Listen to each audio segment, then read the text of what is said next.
like to call the, If you'd have been in Opelika, you'd have been fired years ago. You want a guy like that, gun in his hand?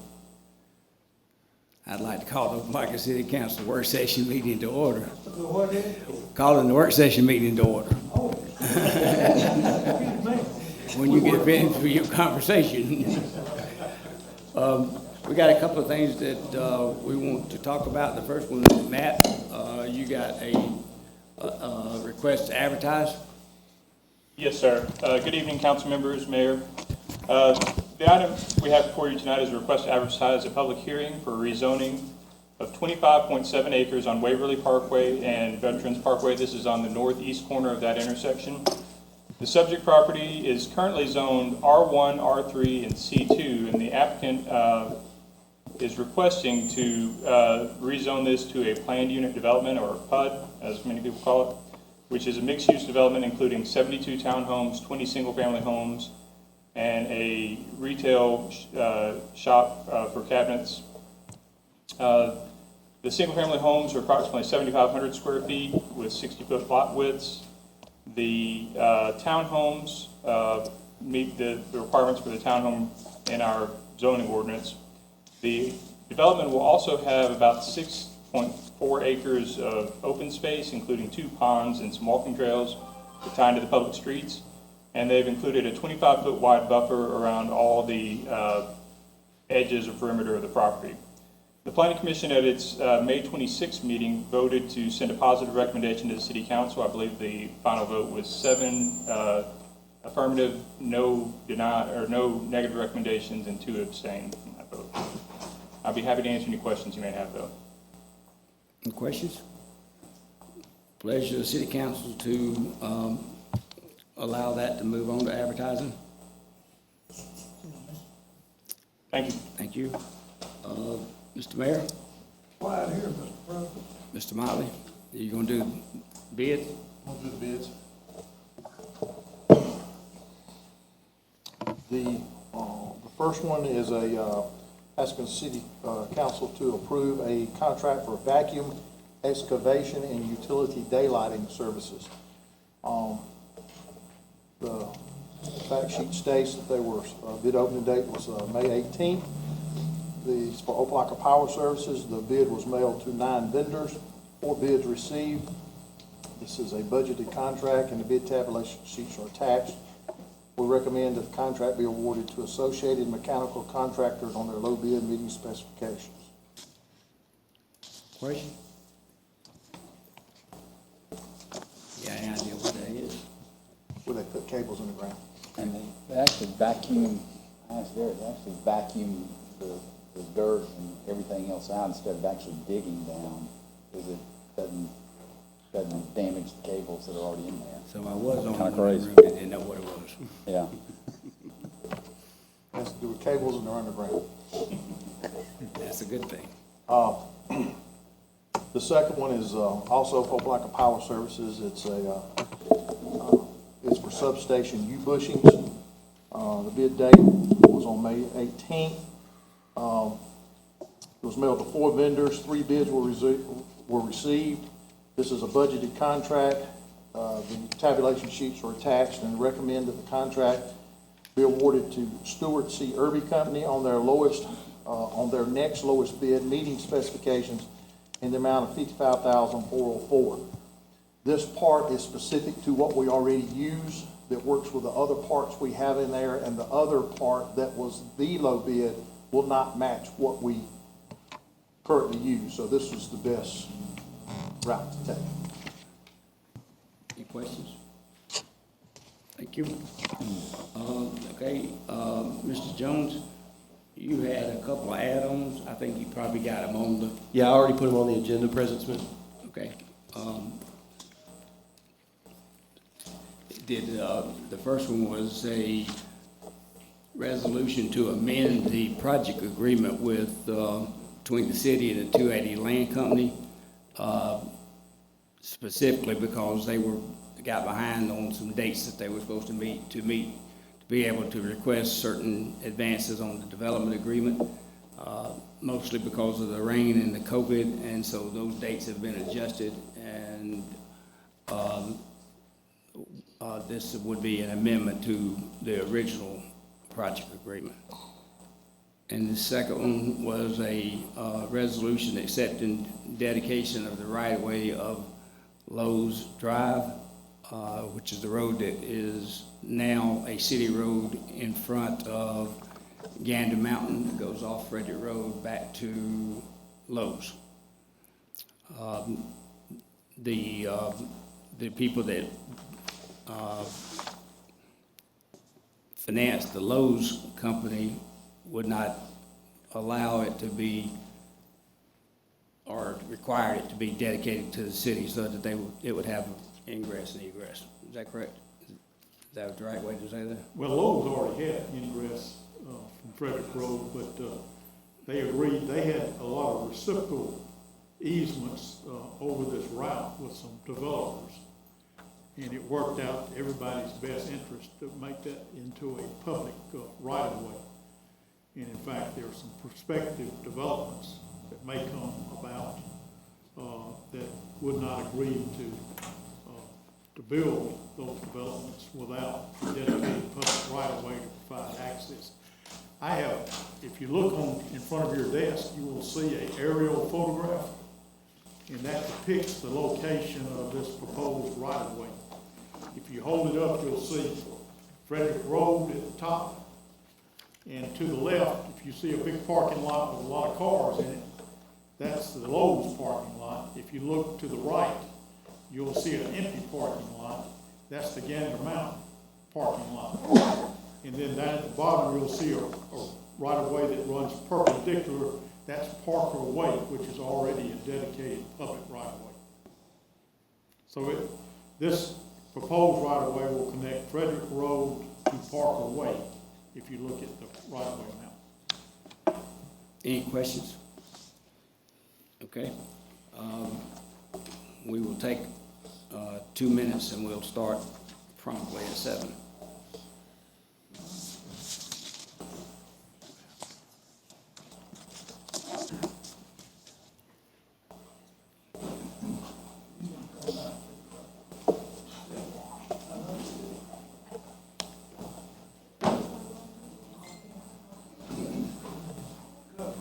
Yeah, that looks good too.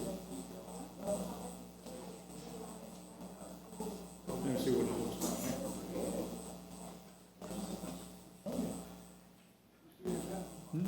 Yeah, that's gonna look nice. What is that? Oh, wow. Yeah, that's gonna be beautiful.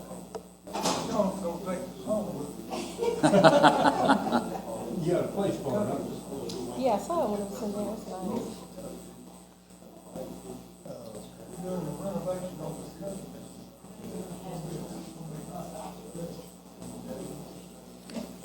But they planting new like shrub trees in the front, or it's gonna be the same? Okay, it's, okay. Maybe it won't be as many.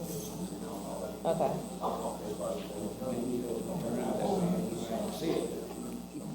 That's not glass, or is it glass? Okay. I don't think that's. Okay.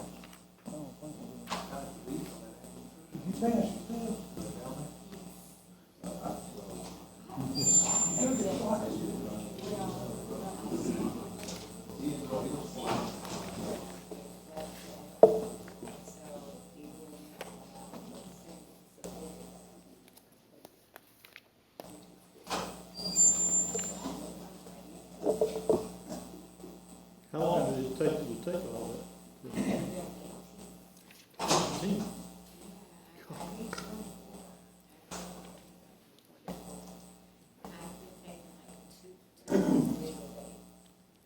It's like continuing education, isn't it? Yeah.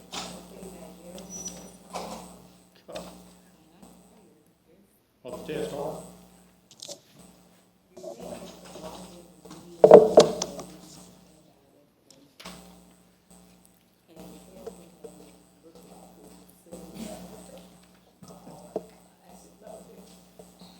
If I may have your attention, I'd like to call the Opelika City Council meeting of June 2nd, 2020 to order. Call roll, please. Mr. Jones.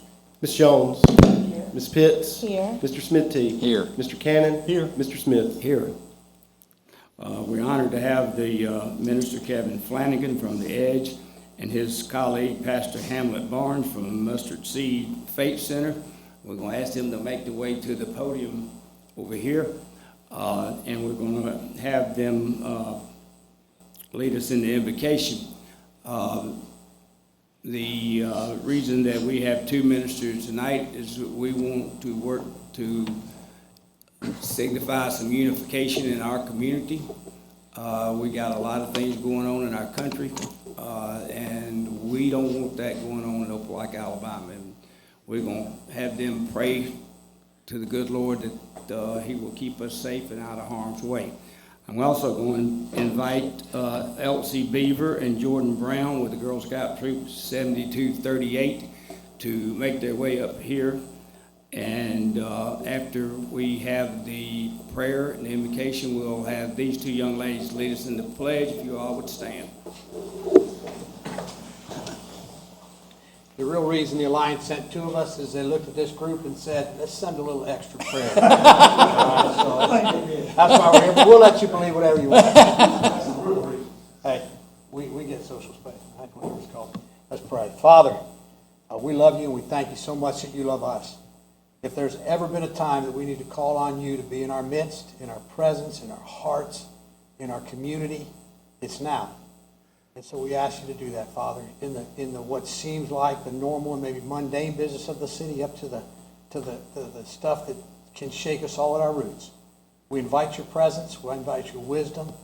We invite your peace. Father, we ask you to join us and be here with us. Be with these men and women. Give them wisdom beyond themselves. Guide their hearts and their minds as they lead us as a community. And Father, thank you for the lighthouse that you have already created in Opelika. Help us to shine brighter in these times now, in Jesus' name. Amen. Father, your word says, behold how good it is and pleasant it is for brothers to dwell together in unity. And we come united here today, Lord. And Father, we come to you as the God of love, the God of knowledge. We trust in you with all our heart and lean not on our own understanding. We acknowledge you in all our ways and in all of our meetings, Lord, so that you will direct our paths. Father, we do not rely on ourselves for effective results, for we are only human and often make mistakes. It is you who knows all things. So, Father, we have your divine way. Have your divine way right now. Have your divine way in this meeting and tonight. And we'll give you the glory. We'll give you the honor and praise. In Jesus' name, amen. Amen. Amen. Ladies. Attention, salute, play.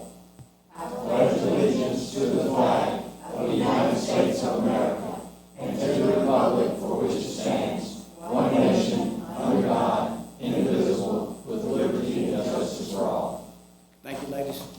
Thank you, gentlemen.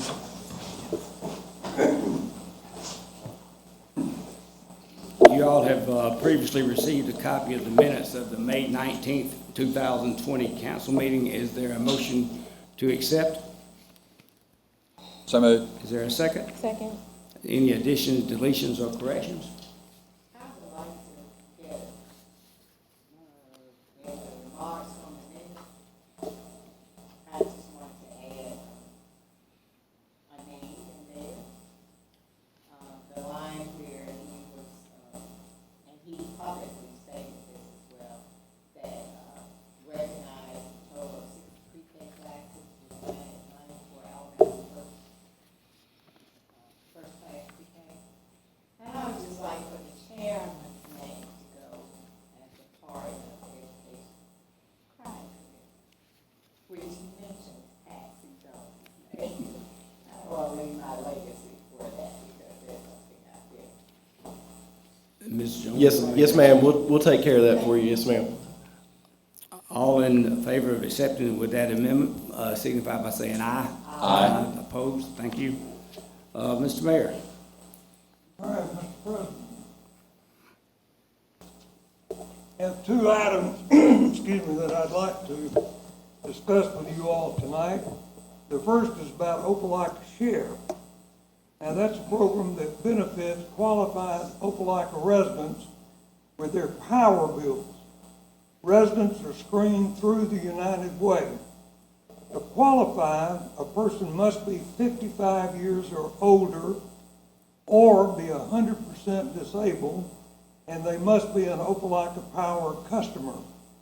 A person can receive one-time assistance for heating per year, one-time assistance for cooling per year, and cannot receive more than $100 per season.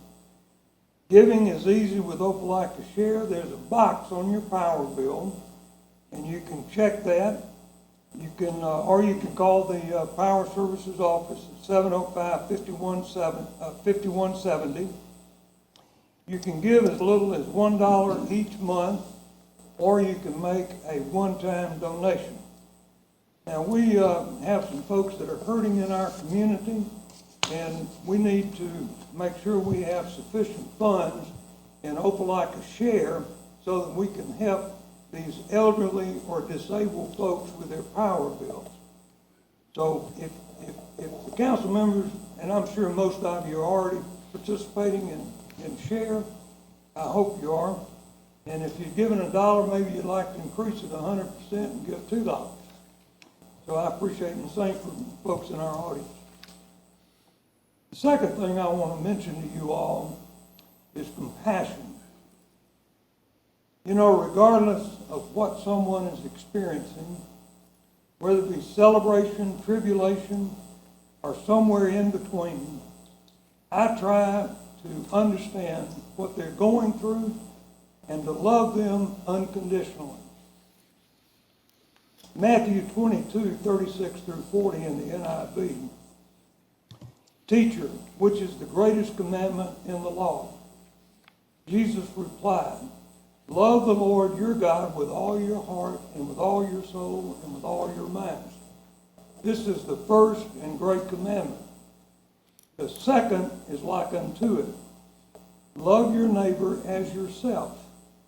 All the law and the prophets hang on these two commandments. Like you, I was shocked, angered, saddened by the tragic and needless death of George Floyd. Every Opelika police officer that I've spoken with feels as I do. Now's the time for our community, state, and nation to choose love and tolerance along with kindness and understanding. I want to commend the organizers of the demonstration last Saturday at Courthouse Square and the folks who attended. It was peaceful, and I believe the message was well received by our community. But as my late mama used to say, two wrongs don't make a right. The willful destruction of property and criminal acts in some communities around the nation are not the right way to effect change. Y'all, I encourage all of us to exercise patience as we communicate with others. Let us think, speak, and act from a consciousness of love. As the Indians used to say, you don't know a man until you walk a mile in his moccasins. So let's fill our heart with compassion and with empathy. And I'll close with this scripture from Colossians 3:12. As God's chosen ones, holy and beloved, clothe yourself with compassion, kindness, humility, meekness, and patience. Thank you. Thank you, Mr. Mayor. Mr. Jones, general business. Citizen communication? Excuse me 1 second. We have not had citizens communication in a while. That's right. You are right.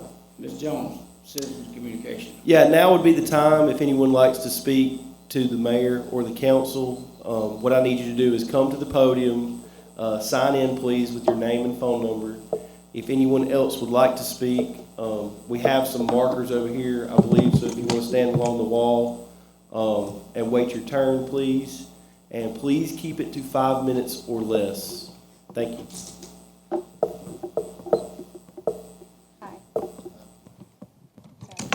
One other thing, the microphone there, if we can't hear you, could you please either hold it and speak into it or speak kind of loudly, please? Okay, I have a speech ready, I'm sorry. Okay. Hello, my name is Natalie Simpkins. I'm a current senior at UAB, and I'm majoring in neuroscience and a minor in sociology. I'm also born and raised in Opelika. I've always been here. I've always loved the city. But I'm encouraged today to see a diverse set of people willing to make change in this town. I'm also encouraged to see that Opelika's population is 50% white, 50% non-white. Today, I'm also hurt and anguished by the recent events that have occurred in America with the death of Ahmaud Arbery, George Floyd, and Breonna Taylor. I watched both videos. I watched two men viciously slaughtered, and I watched the descent that happened after. I'm not black. I cannot imagine the pain and fear that the members of my community face daily. I recognize that my privilege has granted me the opportunity to achieve great things, and it has also offered me a comfort that many in my community have not seen. And it is a privilege of mine that I stand before you today so that I can speak for people who cannot speak for themselves. And as a fellow citizen, I stand here able to sing the alma mater and hold Opelika accountable, as we are not immune to the racism that we have seen in this country. And to ensure the protection of its citizens, as well as the brave officers who have been sworn in to protect and serve those citizens, I offer these opinions and suggestions. Firstly, it is at my attention that the citizens of Opelika do not know and cannot access the teachings and lessons done in the 11-week training and 13-week academy for law enforcement officers, and I encourage that information be public so that citizens can be aware and encourage reform if needed. Secondly, I encourage the training of all city employees and students to include both implicit bias testing, which is free on the internet, and cultural competency training, and be aware of those results so that they may be able to self-reflect and diminish those biases in the workplace.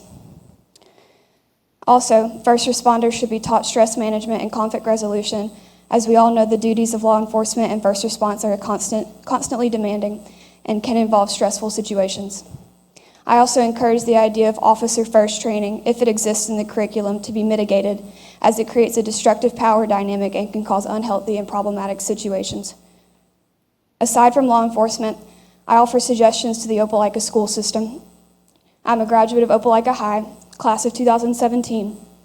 I was class poet and a Kilgore scholar, and I have been taught by some of the best teachers in my education, including Onika Smith, Kendra Allen, and Jimmy Johnson, and Bryant Hughley of Opelika Middle School. Throughout my time, I was taught about racism and the bravery of the civil rights movement that had such a profound impact on our community. But I am not blind to the implicit and explicit racism that occurred to the people of minorities almost daily at my education. It is at my request, and now as someone who can vote, I also know the power of the ballot, and it is at my request that, along with the suggestions I've made before, that students 18 and up at Opelika High School have the opportunity to register to vote in-house at Opelika High School the day that they turn 18 and they have valid ID. It is also my request that local laws, including criminalization, Miranda rights, and rights placed on citizens, is taught at the highest capacity in our government classes. And my last request involves very active participation. I propose that law enforcement begin meaningful conversations with minority community leaders, such as pastors, people of color, business owners, and other prominent figures, more so than just city council meetings. This is a great opportunity to promote better relations where most people just want to be heard. Again, I suggest these things not solely for the protection of the citizens, but for the protection of the officers who have sworn to protect those citizens. None of these things that I've requested today are political. They do not have a partisan bind. They are solely come out of my concern from America and what I don't want Opelika to become. I don't want Opelika burned to the ground. I want Opelika to be a beacon of light in the South, where we have had the most racial prejudices of all time for a while now. I want us to be a beacon, and I want us to do something, be the change that we want to see. And I want to leave with this, that patriotism is not just a love for our country and our community. It is the ability to seek out injustice and squander it, to make better without judgment of the past, and to want more from our government because we believe in it, we believe in our values, and we deserve better. Thank you. Thank you, Natalie.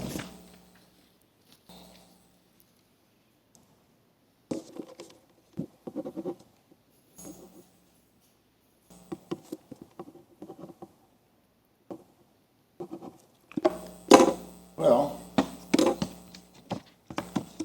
it didn't hurt the top. I just want to start out with a local issue and then sort of blow in and recapture a little bit of what she said and what. I'm sorry, would you give us your name and address? Oh, my name is William Boho, and my address is 2016 Old Lafette Highway here in Opelika, just past the Opelika High School. I have talked to the engineering department, tried to get hold of the planning department to find out who's in charge of the care along the embankment of Lafette Parkway, going north, just past Opelika High School. It's overgrown with trees, shrubs. It's an eyesore. I contacted the Department of Transportation about 6 or 7 years ago when they were located on 280. The mayor's office gave me their phone number because I contacted the mayor and I made one phone call and they came down and took care of it. They had it plowed off. They took about 3 or 4 truckloads of debris out.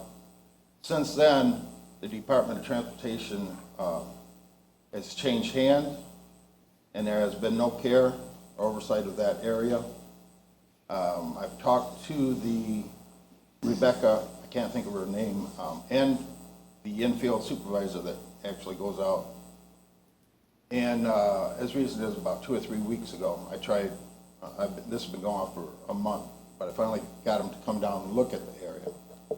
And I was told directly and bluntly that they weren't going to deal with the issue. It has overgrowth of trees there, it's root bound. The supervisor said that even if his people were taking care of it, he would stop them immediately. He tried to put it off on the city and onto the railroad, but I found out from the engineering department that that is, in fact, supposed to be cared for by the Department of Transportation.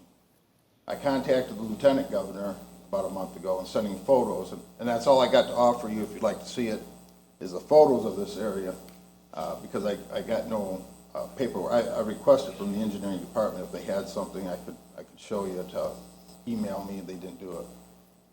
But the city's taking care of their area on the flat area between Old Lafette, and there's a roundabout there for buses. I guess my neighbors, I've been there 22 years, and this was before I moved in. My neighbors had asked that the kids be dropped off from the school buses there, so they created a little turnaround there, and there's a sign there that says no parking. But you can't see that sign. For one thing, it's aged, and the lettering don't stand out, and the other thing is overgrown with growth again. It's buried, literally, so you can't see it. I've had semi-drivers park their trucks there and leave them there for weeks at a time. There was one incident where a Greyhound bus got misguided, I guess, and they came down. It's a dead-end road. There's at the end there's a trailer. I live in one of the houses before that, but there was no way for that for that Greyhound to turn around, and I had to go out and help the driver back up several hundred feet to turn around on Freeman Avenue so he could go back out. So something needs to be done about that. I don't appreciate grief because this is the second time I've had to approach the Department of Transportation about the same issue. They cleaned it up real good. They even trimmed up the old growth trees before. They left some debris there, but cleaned out a lot of it. But it's all overgrown again. And they don't want to deal with it because of the steepness of the embankment. I suggested that they keep up the care of it, so grass could be put in there or rocks, but even if that's the issue, you're still going to have tree growth. And It's really, it's right out in front of my house. I gotta look at it every day, and I don't need to. We're trying to clean up that neighborhood. There's new development going in. It's gonna raise the price of the housing for resale. There's all good people there. We've never had a problem. But I'd like to see it cleaned up. Not only as a resident, but the state pays these departments a lot of money. They take into consideration how much they have to deal with, and they're collecting these funds and they're not putting manpower to it. So as far as I'm concerned, that's just that's fraud on their part. They're getting money and it's going into their pocket. So that's one issue. But the other issue is I'm a legitimate presidential candidate, non-traditional, independent. Your time's up, I'm sorry. And I just wanted to show you that this is not a joke. This is from Florida, and it was sent to my real estate. I do not have access to the public through media, and it makes it difficult to establish my platform. I'm sorry, So- I'm gonna ask the mayor and Mr. Motley to look into the, grass and weeds things. We can maybe help you with that. I'll be glad to show you the photos if you don't have anybody go down and look at it, but, thank you, just give me a call.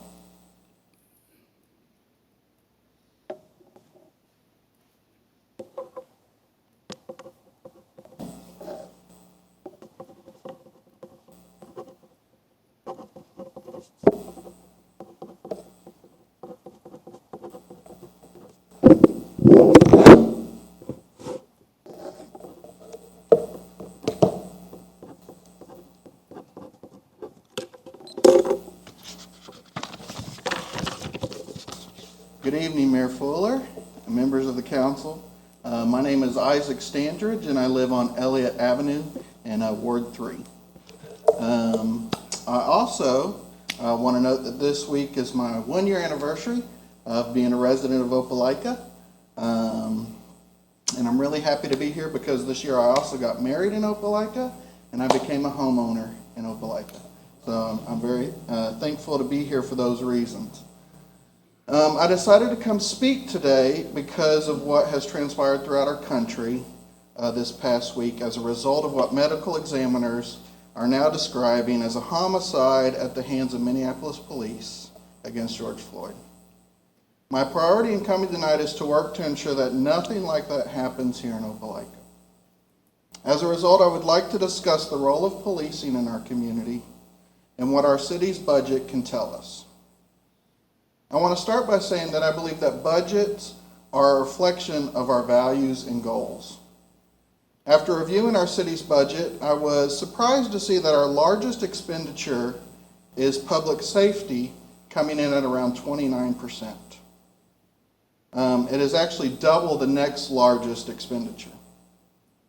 In regards to the role of policing, Brooklyn College sociology professor Dr. Alex Vitale researches some of the trends we have seen in this country around policing, and one of those trends that's arisen is that we're beginning to see police as a way to address every social problem, right?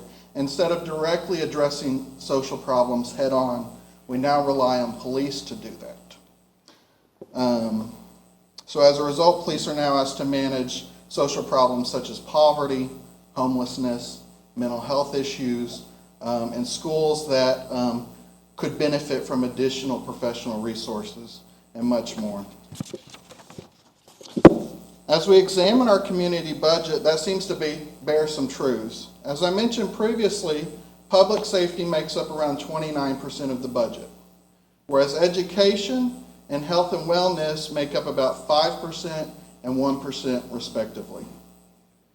As part of the national dialogue, here are a couple creative ideas that have stand out to me that may help us think about alternatives to policing. One, in regards to domestic violence, what if there were resources for individuals experiencing abuse at the hands of their partners that would allow them to meet a professional at a safe place to discuss their options?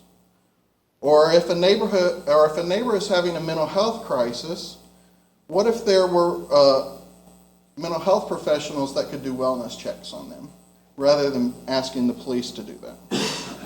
As a trained educator, I know when I began my career as a first grade teacher, I would have loved for my students to have more access to counselors, school, social workers, and after-school enrichment activities. In essence, public schools based on community schools models. I'm sure everyone in here could think of an alternative way to manage social problems without the use of law enforcement agents potentially putting themselves and others at risk. As a credit to this council, I would like to note that I think it's wonderful that we invest so much in our culture and recreation funds.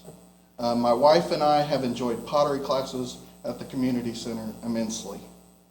In closing, I would like to remind you that my hope is that we can continue to have these conversations around the role of policing in the community and work towards a budget that reflects our values by investing in public safety funds for education and mental health, increasing those, and decreasing public safety funds by asking our police to no longer manage all of our social problems, but have public funds that are used to reduce those social problems through other appropriate means. Thanks again for the opportunity to address you, and I look forward to any opportunities I have in working with you. Thank you. Thank you. If you all have some written remarks, if you would like to leave them with us, we'll try to get our minutes correct. Hey, Council, I'm Clay Williford, 1216 Brookwood Circle, Opelika. I'm here today representing the Oak Groves, the community garden, and the farmers market, and just wanted to remind everybody that tomorrow is Opelika Giving Day. It's our second annual Giving Day. We've got 12 local organizations that's part of it. The Community Foundation of East Alabama is helping coordinate it to get the money out. I would hate to try to name all 12 of them because I'm sure I would miss somebody. Y'all please visit OpelikaGivingDay.com. You can find them on Facebook and choose your favorite charity or a few charities to join. All the money stays right here in our community. Appreciate you. Thank you, Clay. I think the council passed a resolution at our last meeting to make a donation from our discretionary fund to Opelika Giving. So we're already on record.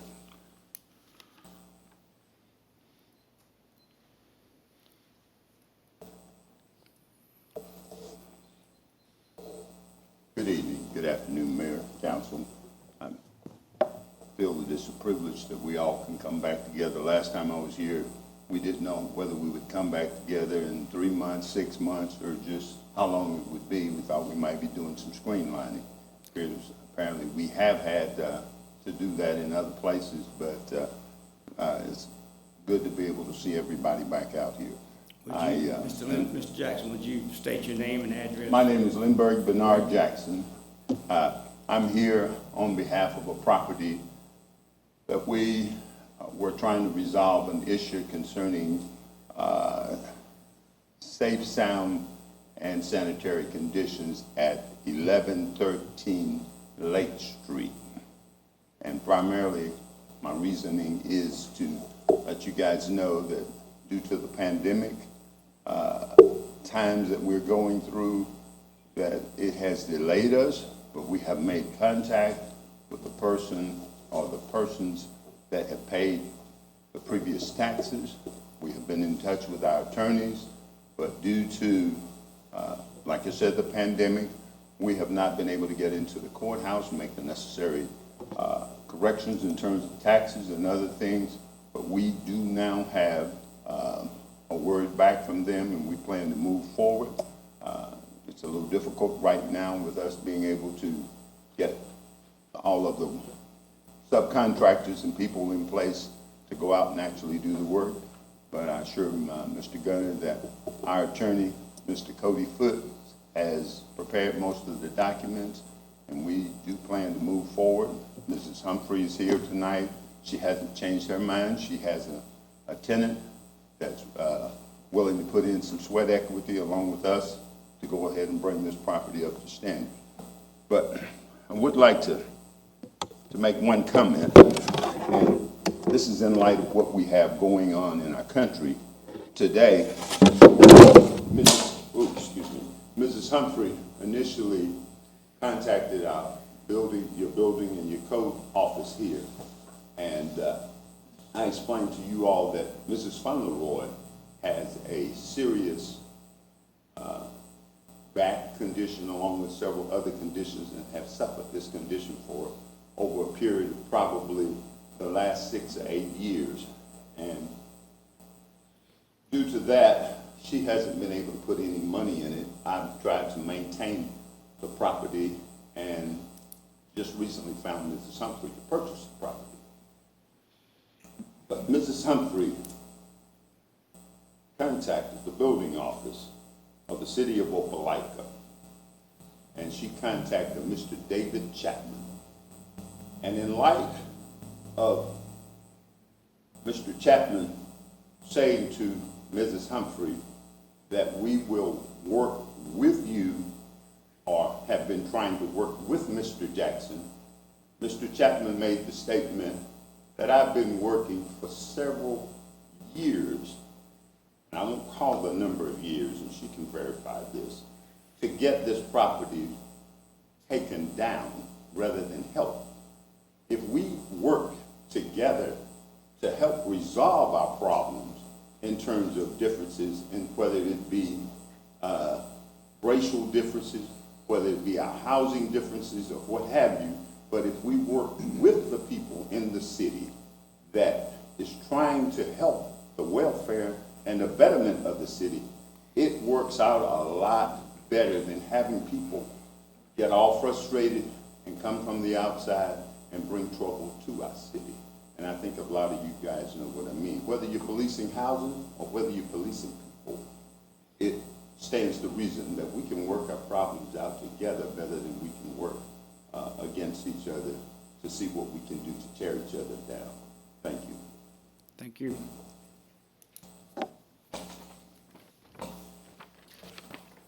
Ms. Gunner, on this issue, we had some dates and deadlines and agreements that we did talk about pre-pandemic or right as the pandemic was starting. Would you look back into those and see what we need to do about any amendments that may be necessary? Well, this is a case where the council had ordered the demolition of the property, as you recall. And the deadline is there's 180 days for the city to take it down after the mayor, after the council directs that it be taken down. So that's and it seems to me that's sometime in late June or early July. Do you remember the date, Mr. Jackson? It's over in July, but we were given at that time that we discussed this at our last meeting, you informed the council that if something action hadn't been taken by a certain date and time, that 180 days would have to start over. And I think that the country, along with the rest of the world, has had to stop and take notice and give due diligence to the virus. So I think it would be quite unfair to ask us to do things in the midst of what's going on right now up on that same timeline. So what I'm here to make sure of is that you guys are informed and know that we're working to work through that, and we have completed most of the things that you asked us to do. And it's just shy of getting a permit and going to work. And we hadn't been able to get into the courthouse to do the necessary legal things that we needed to do to catch up on taxes, to also be able to pull permits and pull people out there to move forward. So, like I said, even though there was a timeline on a lot of things that were supposed to be happening in the country, in the world. Everything had to stop and give some credence to what was going on in terms of the virus. And I'm not going to put myself in harm's way and wouldn't ask the city officials or anybody to do likewise. So I think in all due respect that we deserve that timeline to be pushed back and to move forward from this point on. And we have no intentions of stopping. We have every intentions of moving forward. The city has a very bad problem with housing, low-income housing in particular. And if I must say this, about 2/3 of the housing that has been taken down in the neighborhood of low to moderate income folks, which would mean that they would probably be 90% almost, if I'm correct, of those coming out of the black community. And that's where we need the housing the most. That's where we have less investment from the developers putting the money in. And Mrs. Humphrey has proven by buying another property on Monroe that was under the demolition time frame and moving forward on it. And she's just about ready to rent that property. So it's hard enough trying to find people to invest in our neighborhood rather than having the city mark and pick on property owners that have problems. The low to moderate income neighborhood has a problem. And the problem is not the city, it's investors moving into the neighborhood and people being able to afford housing. So affordable housing is one of the top issues, not only in Opelika, but in every African-American community there is. So we're moving forward to try to help remedy the problem. And so we need you guys' help rather than punching us out on the clock. Mr. President, may I ask a question? Have we sent something to them saying that the time has expired or not given them? Well, I would say that we give them that time that they weren't able to work, increase that number. Well, what is going, have you talked back to Mr. Kappelman?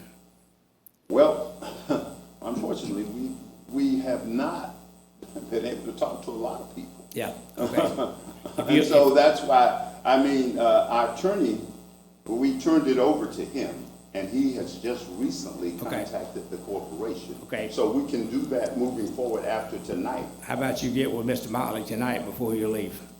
Mr. Motley, if you'll raise your hand, get with him before you leave tonight, and let's get something so that we can take some action. Sounds like a plan. Thank you. Yes, sir. Thank you. Others? Okay, we'll move on. Thank you. General business, Mr. Jones. First item under general business is a request from the Collinwood neighborhood for their 2020 Christmas luminaries on Friday, December 18th. Is there a motion for approval? So moved. Is there a second? Second. Is there discussion? They're on it. Having none, call roll, please. Ms. Jones? Ms. Pitts? Aye. Mr. Smithy? Aye. Mr. Cannon? Aye. Mr. Smith? Aye. All voted aye. Bids, Mr. Motley.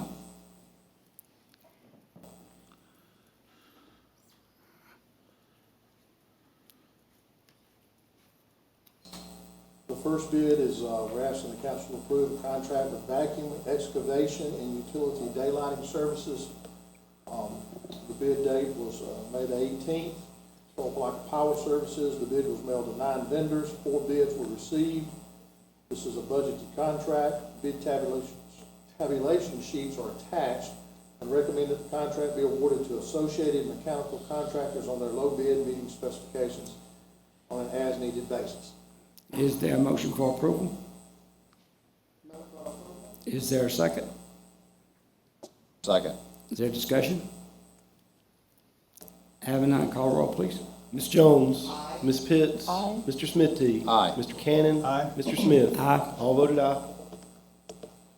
The next item is asking the council to approve a contract for substation U-bushings.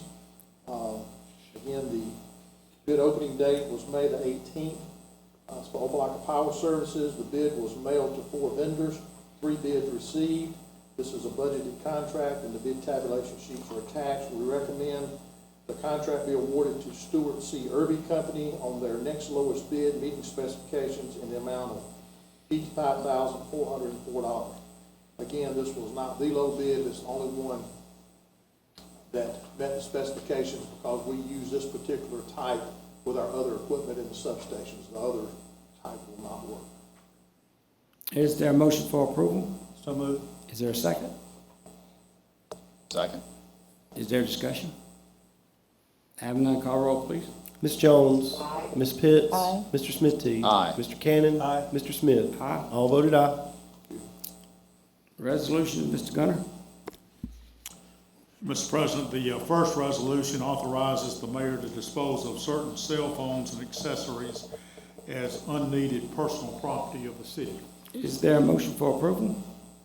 Move for approval. Is there a second? Second. Is there discussion? Having none, call roll, please. Ms. Jones. Ms. Pitts. Aye. Mr. Smithy. Aye. Mr. Cannon. Aye. Mr. Smith. Aye. All voted aye. Second resolution authorizes a refund of building permit fees to Maurice Ward in the amount of $950 pertaining to the property located at 207 Avenue A. This is the former Ward's funeral home that was demolished. Is there a motion for approval? Move for approval. Is there a second? Is there discussion? Having none, call roll, please. Ms. Jones. Ms. Pitts. Aye. Mr. Smithy. Aye. Mr. Cannon. Aye. Mr. Smith. Aye. All voted aye. The resolution number 3 approves a contract with East Alabama Paving Company for resurfacing and roadway improvements. The council has budgeted up to $800,000 for these improvements this year, and the resolution approves the bid and the schedule of unit prices that was submitted by East Alabama Paving Company. Is there a motion for approval? So moved. Is there a second? Second. Is there discussion? When will this work start? When will they start working on it?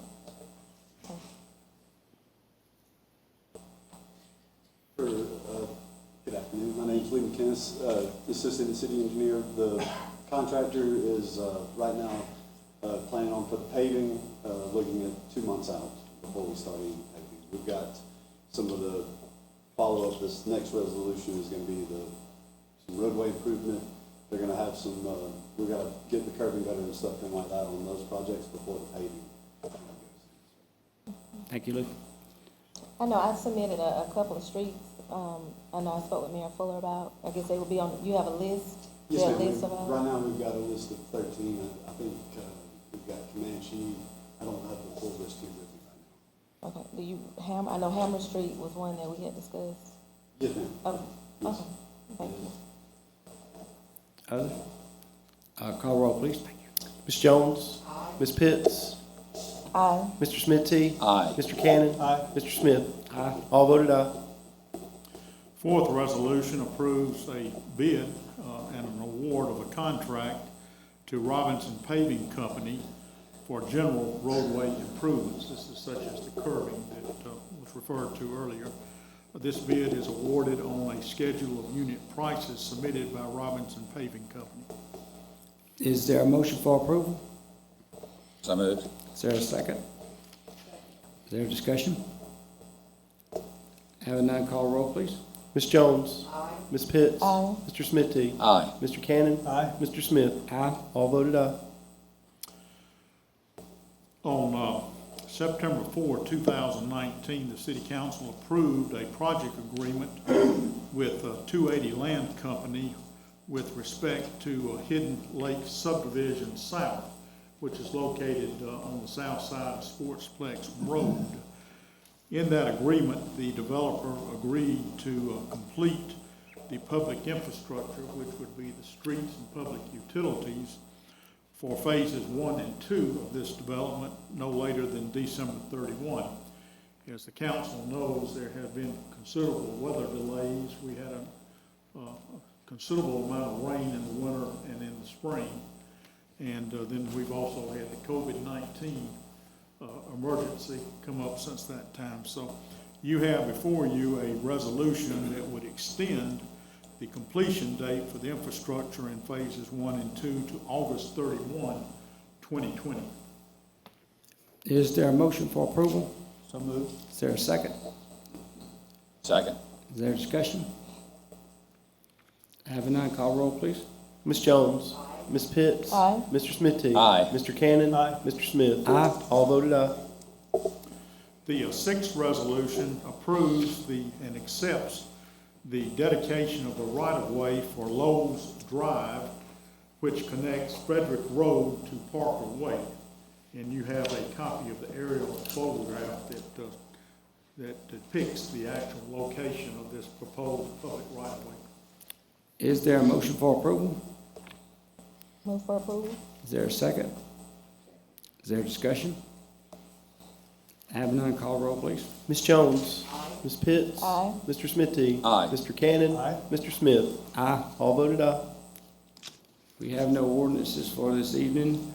The character trait for the month of June is cooperation, defined as the act of or instance of working or acting together. We certainly are in a time that calls for a lot of character trait of cooperation right now.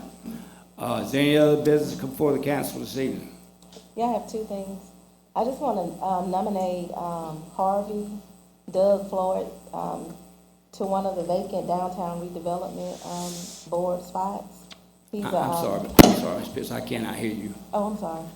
I said I wanted to make a nomination for Harvey Floyd, we call him Doug, to be considered for one of the vacant spots at the Downtown Redevelopment Board. Well, with that board, he's a former teacher, firefighter, and he really wants to volunteer. He's already submitted a volunteer form. And finally, I just wanted to thank Mayor Fuller and City Administrator Joey Wiley and Mike Hillier for the ride-through last week. I know there was some issues with the cutting, and everything worked out really well. It looks really good in my area. I think some of the areas that were overgrown belong to individuals or businesses, but he's been working with the compliance office to make sure that letters are going out and that people are actually taking care of their property. So it looks really nice over there right now. So I appreciate that. Thank you. And we'll take up the nominations on those, for that slide. We'll get that on the agenda for the next time. Others? Is there a motion for adjournment? Is there a second? Second. Call roll, please. Ms. Jones? Ms. Pitts? Aye. Mr. Smithy? Aye. Mr. Cannon? Aye. Mr. Smith? Aye. Good job, Mr. President. Thank you, Mr. Mayor. Take care. No, thank you. Sure.